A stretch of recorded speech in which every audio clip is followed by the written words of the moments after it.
Hello everyone, hope you're doing well. According to Google, the average human attention span is now 8 seconds, which means most of you already stopped watching this by now. If you didn't though, congratulations, cause you just won the unique once-in-a-lifetime chance to like this video and subscribe 100% free. Last week I made a video covering the Keypad Nano, aka the smallest OSU keypad, and I asked whether you guys would be interested in a keypad caretaking video of sorts, since it seems that for most people, OSU keypads have a tendency to break after a while. Since my keypad is still going strong more than a year later, I thought I'd share some of my maintenance habits and tips and tricks to prolong the lifespan of your keypad as much as possible. Before we get into this, I'm gonna address a couple things.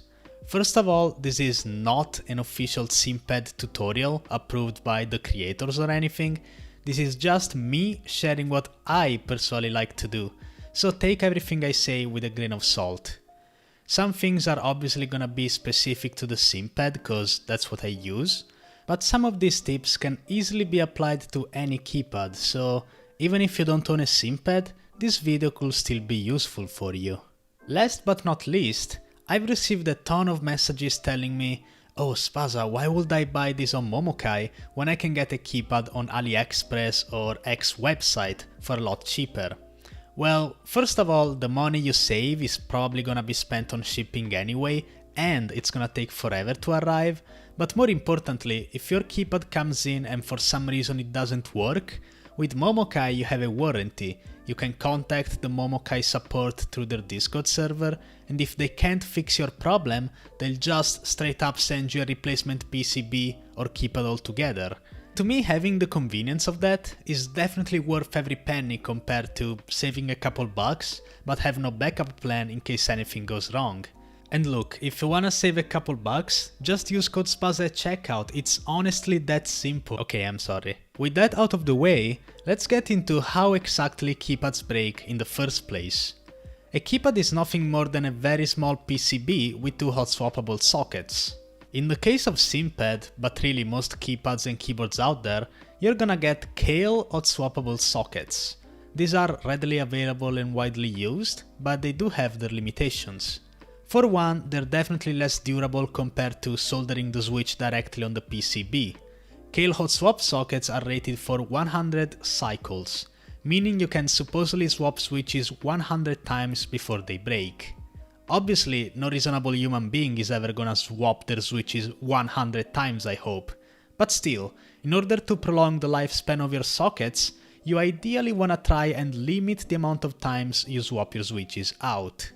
This is a bit counterintuitive at first, since one of the main selling points for OSU keypads is the fact that they allow you to experiment around with different switches. What's important though is to do it the right way, so let me show you how I personally do it. I'm gonna take the keycaps out, and you see this small button right here? This is on both sides, and our goal is to push both of these small buttons inside the switch to release all tension and then pull the switch out. I start by aligning the switch puller on top, close in on the bottom, wiggle, wiggle, wiggle, and there you go. The switch is out, safely, no resistance whatsoever, no pins damaged, and no harm done to your Kale socket.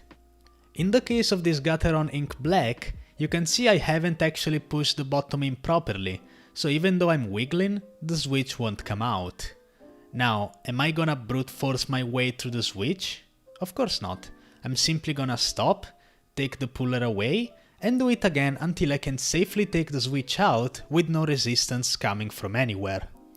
Same thing applies when putting the switches in. You want the two pins to be perfectly straight, and if you find yourself trying to push the switch in, stop. Check the pins, take your time, because it should be a smooth motion that barely requires any force, just like this. While sockets are relatively sturdy, their lifetime may be shortened if you try to force your switches in or out when the pins aren't perfectly aligned. So the rule here is to never use force. Use logic, facts, and Sigma Gamer grindset.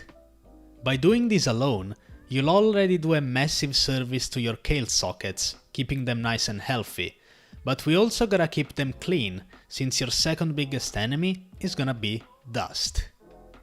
If dust gets in the way of your sockets or PCB, it might mess with the contacts, making your keypad double tap, for example.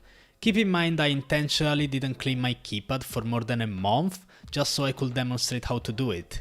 Your keypad should never reach this condition, so please clean it before it gets to this stage. We got some gamer gunk everywhere, especially on the keycaps, and the sticky pads aren't really sticky anymore, since they collected so much dust. Do you have to buy new ones? You could, but it's not a must. All you have to do is wash them. Normally I do this under the sink in the bathroom, but for logistic reasons I can't really film in there. I got this random plastic tank with warm water, not scorching hot of course, small dab of dish soap, mix in, and simply dunk your keypad right in there. Please don't actually do that. Carefully pull the sticky pads as to not rip them. I learned this the hard way cause the other side is still super sticky, and believe it or not, the super dusty side is gonna go back to its original state so long as we dunk it in water and rub the dirt off. I'm not sure how or why this works. I tried looking into it and apparently the material used to make these 3M stickers is ethylene vinyl acetate, aka EVA foam. I originally intended for this to be a very educational segment where I explain why water doesn't impact the sticky properties of this material and if anything it brings them back to life, but there's little to no info about this and I'm definitely not a tape expert by any means. So if there's any smart chemistry people watching this video somehow, please enlighten me and us all in the comment section. Once both stickers are wet, they're not gonna be sticky anymore, but don't panic. Let them dry, leave them on your sink for a few minutes, use a hairdryer, just don't use a paper towel or anything similar, since very small particles are gonna get stuck to the surface. Once again, I learned this the hard way.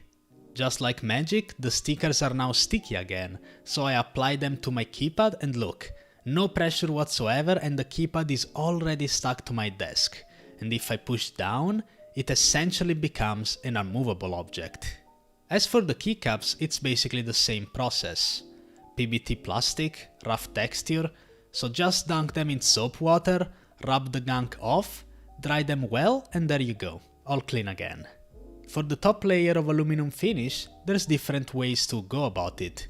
I think isopropyl alcohol will be the recommended choice, but honestly I never really had any issues with simple warm soap water.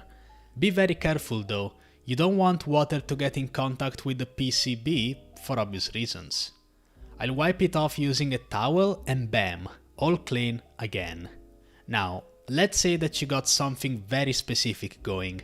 For example, you got visible dust particles or even a hair stuck in your PCB.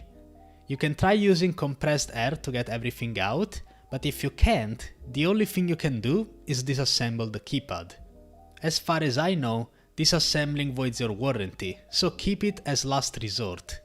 Take the 4 screws out, lift up the aluminum layer, separate the acrylic from the PCB, and now get that hair out or anything else that's on it. Again, there's specific ways to clean PCBs, but I honestly never felt the need to use anything more complex than some dry piece of paper or towel. PCB and sockets are perfectly clean, so I can assemble the keypad back together, plug it in with the provided Type-C cable, and it works. Very, very nice. Admittedly, this is a bit extra. You don't need to do all this cleaning, and you can probably get away with simply cleaning keycaps and sticky pads every once in a while.